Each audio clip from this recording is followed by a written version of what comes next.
Hello everyone. In this video, we'll discuss about proteins. Proteins are another type of macromolecules. These are macromolecules. ये large size molecules हैं हमारे cell के अंदर, हमारी body के अंदर.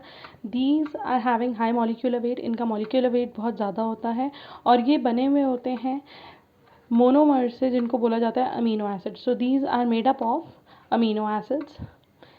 देर are 20 amino acids in all. तो हमारे पास 20 अमीनो एसिड्स होते हैं और यही अमीनो एसिड डिफरेंट अरेंजमेंट बना के लॉन्ग चेन लीनियर फैशन में चेन्स बना देते हैं. Like if there are 20 amino acid तो 1 2 3 1 1 2 3 20 19 ऐसे कितने ही सारे अमीनो एसिड्स ज्वाइन होते हैं. बिकॉज हम ये नहीं कह रहे कि 20 अमीनो एसिड ज्वाइन होकर प्रोटीन बना रहे हैं, हम कह रहे हैं 20 टाइप्स के अमीनो एसिड्स हैं और ये ज्वाइन होके मे बी रेपिटेटिव वे में या in one way other another ये ज्वाइन होके बनाते हैं प्रोटीन्स.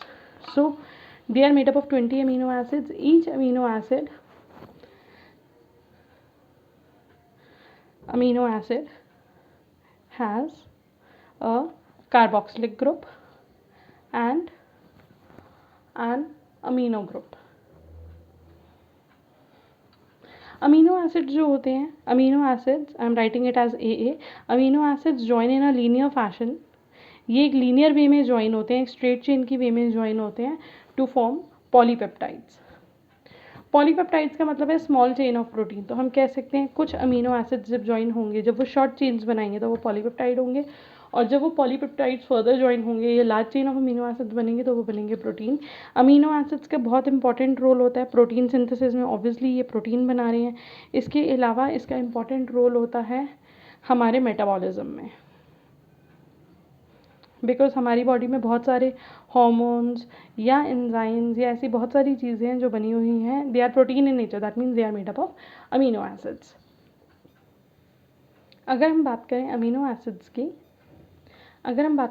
एसिड्स की, तो अमीनो एसिड्स का बेसिक स्ट्रक्चर होता है, it is a alpha carbon which is join to carboxylic group, amino group, hydrogen and R हम एक बेसिक नेम दे रहे हैं side chain. It can be any side chain. This is amino group and this is carboxyl group.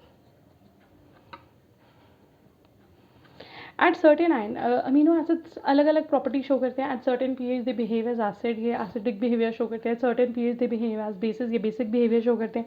So एक certain pH पे ये positive और negative दोनों आयन की फॉर्म में प्रेजेंट होते हैं. मतलब यहाँ नेगेटिव आयन भी है और यहाँ पर पॉजिटिव आयन भी है. सो इस फॉर्म को हम बोलते हैं ज़्विटर. और इस जिस पीएच पे, the pH eight which this is happening is known as isoelectric pH. So at isoelectric pH, the amino acid behave as zwitterion. That means they have positive as well as negative charge, both of them. So on the basis of side chain, अब जो भी इतने सारे amino acids हैं उनमें ये और ये अल्फा कार्बन ये सब सेम है. So difference lies in the side chain. On the basis of side chain, we have polar as well as non polar amino acids. मतलब जिनमें पोलैरिटी है और जिनमें पोलैरिटी नहीं है. पोलर अमीनो एसिड्स भी दो कैटेगरीज के हो सकते हैं. They can be charged or they can be uncharged. There are certain amino acids which do not have charge but still they are polar. So हमें at this point we need not to do so much detail, but yes, we have to learn few examples of each one of these type. So these are the examples of various categories of amino acid. First of all, take a look at the charged amino acid. We have 5 amino acids which are charged. Charge हैं तो वो positively charge भी हो सकते हैं, negatively charge भी. The ones which are positively charge show basic character, they are basic in nature, and the one which are negatively charge are acidic in character. So positively charge amino acids हैं lysine, histidine, arginine, and negatively charge है aspartic acid and glutamic acid. So there are 5 charge. Uncharge की अगर हम बात करें, so we have 7 uncharged polar. ये polar हैं, ये पोलैरिटी शो करते हैं लेकिन इनके ऊपर कोई चार्ज नहीं होता. These are glycine, serine, threonine, cysteine, tyrosine, asparagine and glutamine. The last one is non-polar amino acid. Non-polar मतलब ये polar नहीं है, इन पे चार्ज नहीं है, they do not show any polarity. These are alanine, valine, leucine, isoleucine, proline, phenylalanine, tryptophan and methionine. So all these are the examples of various type of amino acids. If you can learn all of them, that is very good.